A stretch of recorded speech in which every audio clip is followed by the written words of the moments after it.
Alright, everyone, let me know if the audio is a bit wacky and I can fix them up. We do have two people using the account when we stream, so we kind of got to fix some things up. But other than that, it seems to be pretty alright.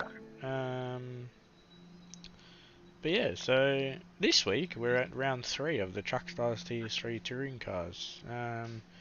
We're at the world-renowned tri-oval circuit of the Daytona International Speedway. So they will join with me in the combox in this, I don't know, world-class combox, mate. It's probably one of the best we've gone to. We've got N Spud P666. How's it going, DJ? I hope you don't mind that little cheeky comment I put in for you, mate. Yes, yes, you do come through very nicely, and yeah, we are here. It's very exclusive commentary box here at the Daytona International Speedway. So obviously, from our vantage point, DJ, we get to see the whole track, which is amazing. So and then there's the airport next to it, next to the oval as well. So we cannot wait to get this TS3 racing underway. So all of our support categories are on the Saturdays before the big one, the 2 splits of the Daytona 500. Second split, first up starting at 3 p.m. Australian Eastern Standard Time, and then the main event, the split 1 at 7 p.m. Australian Eastern Standard Time. But I can't wait for that. But for now, TS3 DJ, who have you got your odds on? Obviously, we can't make a prediction because it is oval racing. Yeah, well, from qualifying, it's oval racing is just something different, you know. I can't really put my finger on anyone, but one person I'd say is a bit of an underdog. We got Ben67. So obviously we had qualifying during the week. He did actually make it into the main 500 race, so that's going to be definitely something big experience for him. But yeah, I'll definitely put my my Monopoly money on Ben Stick and see what he can do. So it'd be good to see what potentially might have here in the Honda. But yeah, the BOP seems to work pretty well. The cars look pretty even with each other, so that's a positive thing. Yeah, absolutely. Ben Stick's done himself a really good wonders, especially coming through the pack, finishing, I believe it was P5 at the end of the 50-lap qualifying race. He's obviously his qualifying itself obviously wasn't his fastest, if I've got my cards right. Oh no, his actual qualifying time was a 43.347, so he was actually up there in amongst the midfields, and you know, cheeky enough, he was ahead of you, DJ. And so obviously, so what are we saying? We're saying Ben Stick's better than DJ? Let us know in the comments. Hey, none of that, mate. It's two laps, but yeah, he might have been. He actually, yeah, as you said there, he did qualify P5, so I qualified P6, but it was by something very minuscule. Yeah, so I had the recorded times. It was 347. You were a 353. So yeah, so it's 0.006. So it's hardly anything. But yeah, no, hats off to him, and I'll same thing, man. I'll give credit where credit's due, and definitely he's done well so far in his Truckstars campaign. So pretty good to see. But yeah, oval racing something else, and obviously I did take P1, and I think he came in P5 behind Audi. So it's good to see him up there. So hats off to Vincent. And he's the only TS3 driver that's actually in the main split. So that's a very good accomplishment. I think that's the first in Trackstars history that we've had a TS3 driver race in the main split of an oval race. So that's a very good accomplishment. So you should be very proud of that. But 5 minutes here of oval racing here. Obviously, we've got the 2 M&R boys in Ben Stick 7 and the 115, and SS Boy 82 just trying to use a bit of slipstream, but unfortunately, it doesn't look like he's using the slipstream of his teammate in Ben Stick 7. So obviously, you want to work tactically, and you want to try and get a bit of a slingshot. But these guys at the front, Oz Tormentor and Gordok 69 from WRT Wall Paint Racing Team in first and second, as we have SS Boys so far leading the way in provisional pole position with his teammate in first and second. So obviously those two working together, but I'm not so sure why he's taken the higher line. Meat and Cheese Poi for the Steel City Mash Buds Racing in fourth place. He actually says me behind the scenes that he regrets racing not participate in the 500, because funny enough, DG, he actually races in cockpit cam, and obviously get the sensational feeling of driving in cockpit cam around this track, especially. Makes it, I guess, in a way, feel a little bit more realistic. Yeah, obviously myself, I don't like racing in cockpit cam, but that's just me. But yeah, I guess I mean, really racing around Daytona in general, no matter whether it be in cockpit cam or something's going on. Looks like That was Tormentor had a bit of an off before. So, yeah, so it's just a world-class facility, and I think like running cockpit cam with Tormentor, so it is a phenomenal layout and stuff like that. And racing in cockpit cam, I think Oval, you can take a bit more care being in cockpit cam. You know, you don't have to look left and right as much as what you would at a normal circuit. But yeah, it's definitely something interesting that I know, because I do believe Slappers also races in cockpit cam too. So okay, yep, yeah, nice. I mean, obviously each their own opinions, and obviously you get some drivers that like cockpit cam. Obviously yourself and other drivers in the Trackstars community do their racing on iRacing as well, rather than using GT7. So obviously you're more or less forced into cockpit cam. But I guess in a way that is the only option that you have. Yeah, obviously iRacing being the real racing simulator around the world, you do race in cockpit cam, but the cockpit cam is very customizable in such of a field of view, height, driver height, how far back it is and stuff like that, so it doesn't really have that kind of flexibility on here. But yeah, unfortunately you are forced into cockpit cam, but it's not too bad. I quite like iRacing, but look through here, SS Boy looks like he just got to put himself a really good slipstream there, but just not enough to increase his gap to Ben Stick 7, so still hanging on for provisional pole with his teammate in second place. Gordok 69 in third. Ben Cheese Pie was fourth, but now that was being toppled over by Tormentor, who's now taking fourth place. But now it's seriously interesting. The championship leader in Rick Green is hanging around in seventh place there. So obviously he's not been able to get a toe, but I think he's got a toe now from Gordok 69 as we're about to cross the checkered flag as they go for their final run. So Rick Green will need to make sure he gets into that slipstream as quickly as he can behind Gordok, and wants to try and make sure he can slingshot his way up in towards the front few rows of the group. But only 8 drivers this evening, DJ, so it's going to be a very close field, that's for sure. Yeah, it's going to be a very interesting one, I think, to see with this one. Obviously, and he does improve up into 5th place, so that's a nice run. So obviously that slipstream from Gordok has definitely helped out for him to be into the top 5. So nice to see. 8 drivers, so being in 5th is not bad, just outside of the halfway grid slots amongst the drivers. So far we have SS Boy, who will take provisional pole position for the Daytona. Oh, what do we call this? Is it the Daytona 100? I was going to say it'll be roughly about the 100-ish. I think being 25 laps. It might be like Daytona 50, I think. But yeah, it's very interesting. Obviously, we are running a different qualifying format for these guys. Obviously, we had our own custom qualifying. We did a 2-lap dash. So we had 1 out lap and then 2 qualifying laps with no slipstream. So it was just pure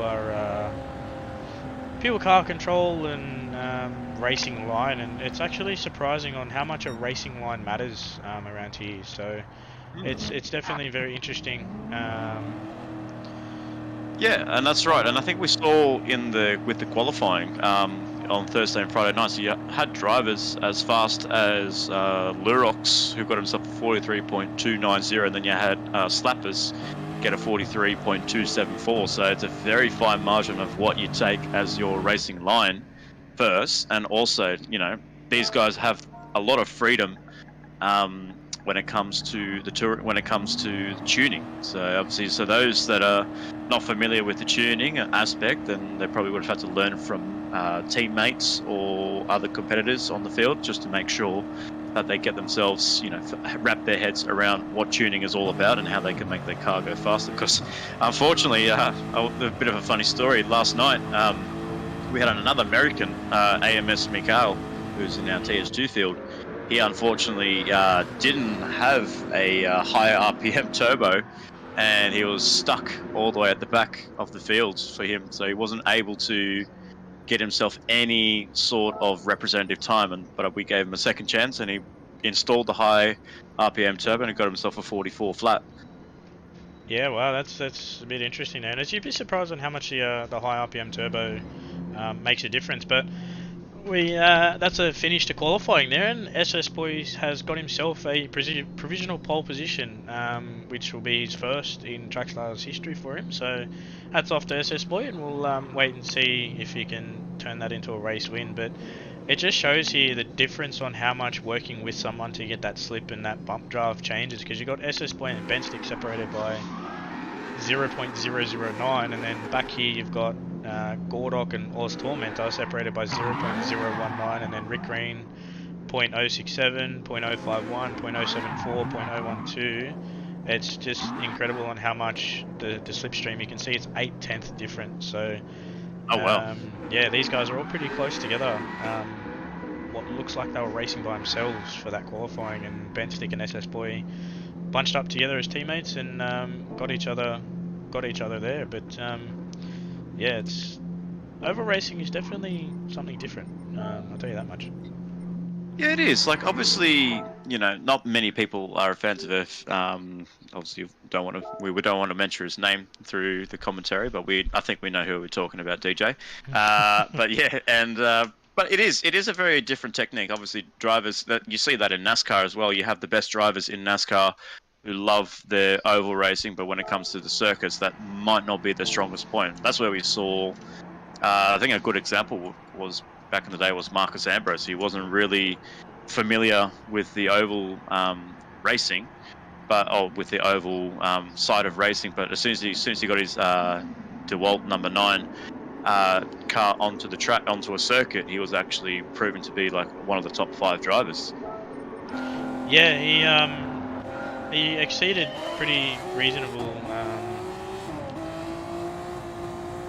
So we'll just see if they know what they're doing here. So yeah, well, we've got a mess at the back.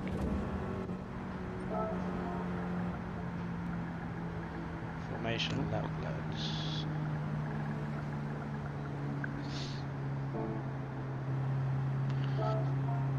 So as we get these, as these guys get themselves reorganised back into their grid slot, so we do see that Benstick did have a bit of an off on his side of things, so that's not the best start for him. But I guess in a way, TS3 and TS2 boys, not really familiar with the layout of a manual formation lap, you could say. So basically, for these guys, it's all about them just learning from each other and just trying to work with each other. Just, you know, if they know it's a formation lap, then yeah, they got to slow themselves right down. But so far, leading the way will be SS Boy with Benstick 7 in second, Gordok 69 in third, Tormentor in fourth, Rick Green in fifth, Meat and Cheese Pie in sixth, Hustle, Renegade, and Benjo's. I wonder if this is actually Benjo or if it might be his sister using the account. It is Benjo, so... Okay. Yeah. Alright, there you go. So another late entry into the TS3 field for Benjo 19. Hanging around in last place, so it looks like the grid has got themselves set. And we're about to go green flag, lights out.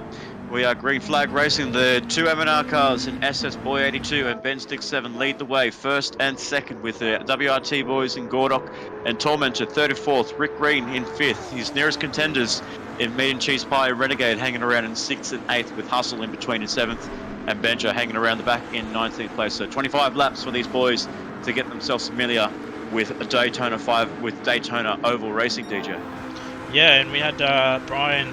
We do have Brian in the commentary here saying he did say it is a 100k race, so it'll be the TS3 100km Daytona race. So see what these boys can do. And Jamie Jihan in here. My apologies if I said that wrong. DJ and Spud with the amazing commentary job. Thank you very much. We're not professional commentators. That we'll leave that to Adam, but we do as best we can. But we got Renegade and Hustle fighting out here. Oh, no, he's jumped back in the slipstream. So now we look back to the front. Benstick has actually taken the lead from his teammate in SS Boy in in first place with SS Boy in second. And they're actually pulling away from Gordok 69. Gordok is only about 9/10 behind the Honda boys. So I don't know. Have you seen much developments with the TS3 cars compared to like what their speeds are like? Maybe the Honda might be that little bit superior, or Nope. is it just the fact? Or is it just the fact that the M&R boys are working really well together? M&R boys are simply working together. I went into commentary.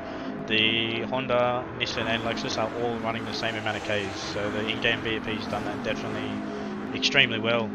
But chuck yourself in a sleep and you can gain that extra 5 or 6 Ks down, which is what these guys are doing. So maybe these guys have watched us in qualifying, or as I say that, someone just got sent into the pits. So yeah, Benjo got sent into the pits. Benjo. So that's a bit Benjo unfortunate. 19. So Benjo 19, not the race that he wanted to have on his return to TS3, so we might see him back for TS2 racing. But still, the M&R boys lead the way, and they're definitely pulling away from Gordok 69. So they need the guys like Rick Green, Meat and Cheese Pie, and Hustle and Zed need to all work together to try and catch up to those boys. It's a long way to go, but oval racing is a bit of a, it's never really won in the middle stint, DJ. It's always won on that final corner, on that final slingshot, on the final lap. 100%, and from the Blue Moon Bay 500, I know that you didn't want to be in that lead, and you tried to suck yourself in behind me, and I made sure that I stayed behind you. So yeah, we'll see. Okay, Flash is using Benjo's account, so that appears to be Benjo's sister. So Okay. our apologies for that one. Yeah, a bit unfortunate there that she did. Well, considering they are a part of the family, they're obviously of course close in housing in the same household. So yeah, that makes sense for her to be in the field. So, but unfortunately for her, not having the start that she wanted and hanging around in last place, where she's approaching the first banking. The rest of the drivers are on the second banking onto the main straight of the pit straight of the Daytona International Speedway, with Ben Stick leading the way. SS Boy just really pushing along, so they were really trying to eke that gap out. It's about 1.9 between Ben Stick and Gordok 69, but now we have Rick Green working with Gordok 69, so we're really trying to give them that push. So really just trying to make sure they get a lot of work, but they've got a lot of drivers behind them. He's got Rick Green, Hustle, Tormentor, and Meat and Cheese Pie rather, is hanging around the back, just not closing in as quickly as he would want. But Renegade's helping him out as well. Yeah, they've got a bit of a little group here with 3 or 4 Nissans here. So I wonder if they keep getting with each other, they'll push each other closer to the Hondas. Because from what I can see, SS Boy seems to be pulling out a Benthic slip, which loses a little bit of time in the corner, which is kind of not really what you want to do. Maybe SS Boy doesn't really have much experience in ovals and pushing and stuff like that, but obviously that's where we can someone might be able to be like, well, mate, this is how we race an oval. Possibly we might see, but as I say that, they pull a bit of a gap, so he might be pushing him down the back straight, pulling out so he doesn't cause any accidents in the corner. But I wonder maybe he's just trying to get a bit of clean air, and maybe, you know, obviously we know how unstable the lag could be on GT7. He might be just pulling out of the slipstream just to get a bit of breathing room and just try not to hit his teammate, especially through a banking, because, you know, number one rule in racing is you don't want to take your teammate out, and if SS Boy takes Ben Stick out, there's going to be some heated discussions in the M&R camp later this evening. But so far they're working really well. The guys behind, Gordok 69, Rick Green, Hustle, and Tormentor. So he's got 4 Nissans all in a pack, just trying to charge up. Now 6. So yeah, wow. Renegade and Meat and Cheese Pie here. So they've added 2 more Nissans to the back of this pile while they're kind of, you know, doubling up, going double file, you know, switching left and right, which is not. Oh, contact his mouth! Oh, was that saved? How did they save that? My goodness, that was so tight. My word, that is crazy. How did Rick Green not go full 360 around that track? That is beyond me. But look at these boys up ahead. SS Boy and Ben Stick going side by side. They're leaving themselves open, and SS Boy's just scraping the wall a little bit there, but just not too much, and they're losing time. So even when Ben Stick and SS Boy were battling side by side, they're losing time to Gordok 69 just ever so slightly. But my goodness, DJ, that was close from a disaster. Yeah, that was extremely close. It was, yeah, that was a very hard mouth moment for myself up here in the comm box. But that was quite scary. that was very scary. But you know, I think personally, the people in the best position here would be Meat and Cheese Pie and Tormentor, because if he gets it right, as I say that, he gets a really good slingshot here. He can get one out of turn 2. So obviously we've got coming up to turn 1. These guys are fighting left and right. So, yeah. Sorry, I was just going to say, Hustle is just moving a fair bit amount in a straight line there. I don't know whether that's due to lag or he's just trying to get himself positioning. Yeah, but his car is not really. Looks like to be crabbing a lot on that front straight. Oh, as contact's made between those middle 4, and now Tormentor comes right behind. Renegade, I think, is the biggest loser out of all this. He's now down 1 point. So we've said this before, because he's got the best view as contact's made between somebody, and that is Hustle NZ. So his day goes from bad to worse, and he drops down now into 8th place. So what looked to be a little bit of uncertainty with his car in that first bank, he's now all the way down in 8th place, and he's losing time to the boys ahead of him. But he's going to try and see if he can get as close as he can to Renegade to try and get some sort of slipstream back, because Renegade is 1.3 behind Tormentor. So I think he's losing ground, DJ, with the front 4 Nissans. Yeah, definitely.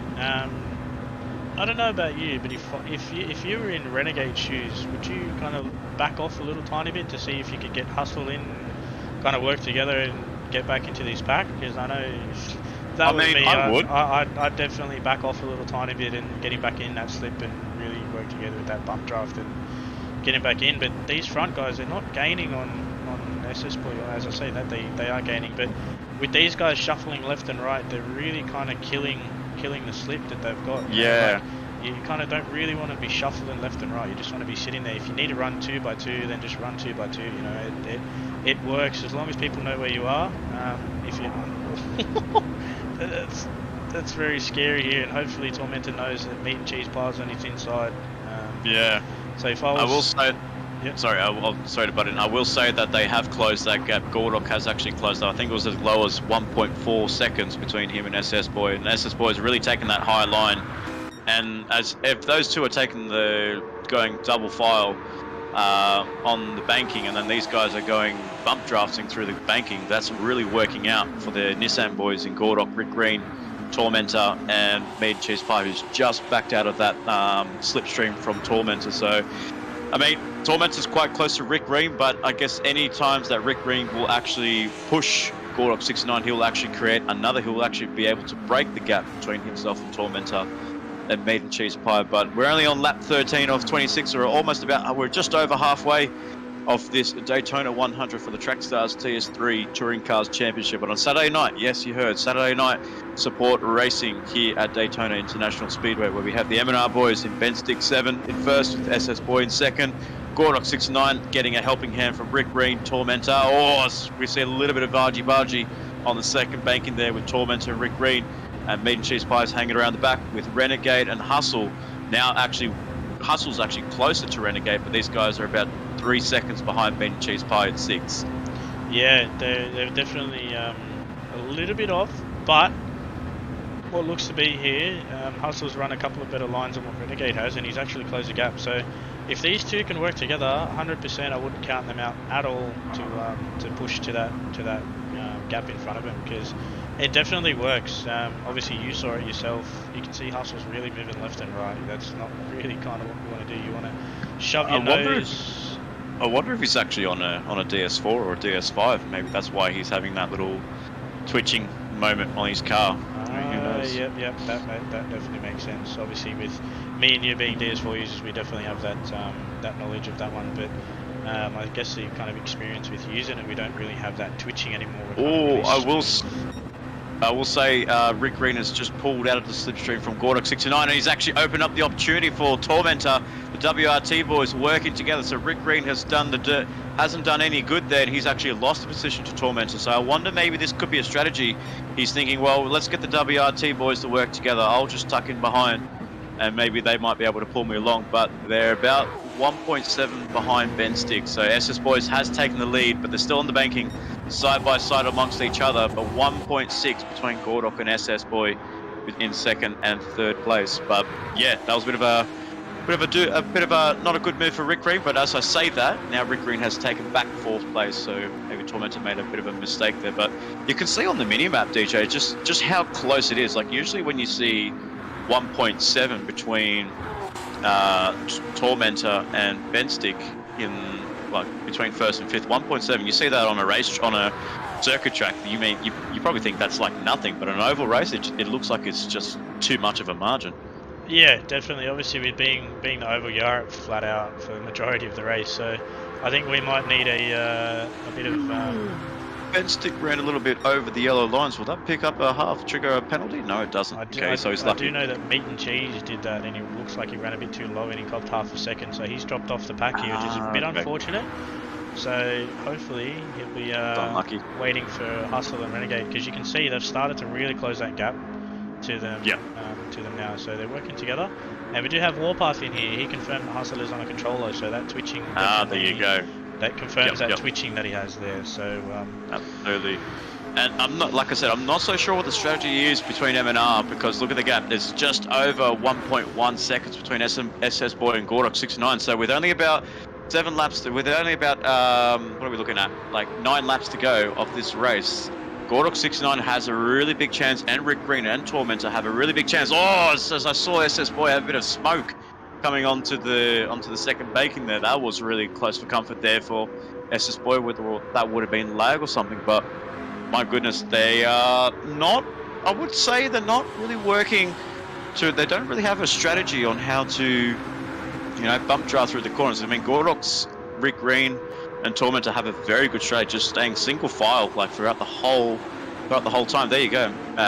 SS Boy just going on that high banking again, and that's really giving Gordok the chance there. I think that must be less than a second now. No, it's still 1.2. It's 1.2. So yeah, it's like they get the time back and then they lose it, but I'm not too sure what happens there. Maybe the Honda might be a little bit stronger in the corner than what the Nissan will be, but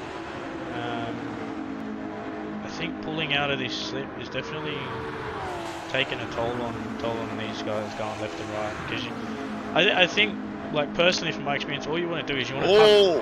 Sorry, I was going to say SS Boy just ran wide on that. I don't know whether, like I said, don't know whether that's lag or whether that's just him. I'm not too sure, but he is taking the higher line. I think he's just playing that safe game of not taking his teammate out. Like I guess I think you and I can agree that the Honda is a very unstable car. When you get it right, it's a dream to drive, but when it's it can become very unstable. So through a corner, I mean, I don't really blame SS Boy for just picking that high line just to be conservative. Yeah, I did do that in the qualifying when I was with Woodsy. I kind of backed off a little tiny bit when I was behind him, and then just to suck myself back into that slip, I didn't want to kind of cause really any damage there. But Benstick is running really close for comfort there under that line. So you want to hope that he doesn't really get that penalty. But they pulled that back down to 1 second, but then it goes up to 1.1. So these guys are working together. So I definitely want to wait and see, because they're currently on lap 19 of 25. So obviously we have that extra lap there for the formation lap. So hopefully we can wait and see. But we've got a battle back here too. So. There you go. Meat and Cheese Pie and Renegade, they've definitely worked together. I'll catch up to Meat and Cheese Pie. So we've got 3 packs here. And then you have to include Nightmare, who just had a bit of an accident coming onto this back straight here, as you see something. And Tormentor has. So he's actually made a big mistake there. So did he actually get hit off, or did he just lose control of his car? I don't know. I didn't catch it exactly. I just flicked back and he was on the infield. So it's a bit unfortunate. Right. But I guess that's that's a bit unlucky. But yeah, that's right. You can win some, you can lose some. And so far, the guys that could have the chance of winning this Daytona 100 could be the M&R boys. But which one could it be? Will it be Benstick? Will be SS Boy? Time will tell. But Gordok 69 is still trying to hone the pressure in. He's not close enough there. It's about 1.5 now. So he's actually lost time. And Rick Green as well. He's actually lost time as well. So he must have picked up something, DJ. And I don't know about you, but I will have to say that if Rick Green's not behind Gordok 69 and they're far away from each other, you can't count out an M&R 1-2 now. No, you definitely can't count out an M&R 1-2 because now that Rick Green isn't with Gordock, they've pushed that gap out to 2.1. So Wow, they've I gained. only just noticed that as well. Yeah, I couldn't believe that. They've gained about 2 seconds, 1 second in that last lap to Gordock. But my guess from that is Rick Green came together with Tormentor, so it's a bit unfortunate there. And it looks like they're nearly about to lap Flash. So hopefully she can see him coming behind her and try her best not to get in the way of these guys and ruin their race. But we all know that obviously it is TS3. Incidents do happen, but yeah, M&R boys are doing a pretty good job here. So maybe Ben Sticks talk to SS Boy and be like, look mate, this is what we need to do. This is how we need to work together. So I think with Ben Stick being in that main lobby on Thursday, he might have learned a couple of things. But yeah, he's got a 500-mile race on tomorrow as well. So maybe he might be getting the cobwebs out tonight to get ready for his race tomorrow. Because like last year we had the Blue Moon Bay 500, but that was 500 kilometers. So that was only 156 laps, I think it was, around Blue Moon Bay. This is 200 laps for a Daytona 500 mile. So as everyone knows, miles are longer than kilometers, and I think from our estimations, it's going to be about 3.5 hours, roughly. Oh wow! Yeah, jeez. Well, we did 50 laps in 50 minutes on Thursdays, but that was obviously under safety car, so it'd be probably I reckon about 3 hours. Yeah. I believe Friday was, I think it was about 46, 47 minutes as well. We had, I think, about 3 or 4 safety cars as well on our end on the Fridays. But lap 24 of lap 26, M&R boys looking very comfortable there as they're approaching Ice and Nightmare, or who's running under his brother's account in Benjo, and the leader of the Ice Group racing team in the Lexus SC430. I mean, you jump aboard that car, God, I love the sound of it. Sounds like it just sounds so meaty. It just sounds like pure grunt. That's what you want to hear in an engine, in a V8 engine. But lap 25 of 26, Ben Stick 7, who will be in the main split, the top split of the Daytona 500 tomorrow evening at 7 p.m. Australian Eastern Standard Time. So make sure you follow us on Trackstars on all socials: Facebook, Twitter, Instagram, and join our Discord if you'd like to be a part of our series. But as we go towards the banking for the second last time, it all comes down to this, DJ. So I don't know about you. Who have you got your money on to win this Daytona 100? Will it be Ben Stick 7 or will it be SS Boy? My guess is, as I said, I'm going to stick by Ben Stick on this one. Yeah. He's definitely showing he's got the capability to do it. But yeah, wouldn't round out SS Boy. But my monopoly money's on Ben Stick. So they've come on the final lap, so they're here on lap 25 of 25. And you know, your teammates for the first however many laps you go through, and then coming to the last lap until the last corner, you're all holds barred, no hard feelings, and see who can send it and get the win without wrecking each other. So try not to be like NASCAR in real life, but yeah, absolutely. Stay on board with SS Boy here for this one. There's also a battle pack for 5th place as well, but we'll look to that very shortly as SS Boy comes off the second banking. He's got himself a run. He's bringing it down to 0.8, 0.7. I don't think that's going to be enough, DJ. So the win for the M&R boys is going to belong to Ben Stick 7 for the number 115 for the win for the Daytona 100 as we cross down to 5th place. The battle pack between Meat and Cheese and Renegade. Meat and Cheese takes that 5th place ahead of Renegade in 6th. Hustle ends it in 7th, and then unluckily for Tormentor to be down in 8th place. But wow, that was a nice little finish there. But I think your monies have played in the right. You've played the right cards with your monopoly money, DJ. Ben Stick 7 takes the victory here this evening for the Trackstars TS3 Touring Cars Championship for round 3. What a win for Ben Stick, and big and huge confidence for him coming tomorrow night in Split 1. Yeah, that's massive there from Ben Stick. He played his cards well, but unfortunately SS Boy didn't tuck in and get probably as much of a run as he wanted. But yeah, he's done he's done well to get. I do believe that's his maiden win as well in the series. So that's Yeah, big hats off absolutely. there to the number 115 and MNR's also MNR's first win too. So Yeah. big Yeah, congratulations to those guys. I mean, it is oval racing, but you could say in a way a win is a win. You know, you get your name in the record books, and for M&R and Ben Stick 7, that is a win for him in Trackstars Racing Series. Yeah, that's definitely a big up for him, and I know that more than likely will give him a bit of confidence for going into tomorrow's race. Obviously, he's around a lot of main series drivers, and I think you know as well as I do that that we are pretty fast. But we'll wait and see what we can do tomorrow. But until then, we do have these guys are going to come off track, put their cars in the trailers, and we've got the 2016 cars for the TS2 coming out very shortly. Absolutely right. So we'll be calling that race in about an hour and a half's time for the Trackstars TS2 Touring Cars Championship. So we've had the TS3 boys done. They've wrapped up. Some of the drivers will be done for the weekend. Some will be racing on Sunday. But until round 4, that we'll be bringing you live at Spa for us here at Daytona and the TS3 boys. We'll see you guys next weekend at Spa. From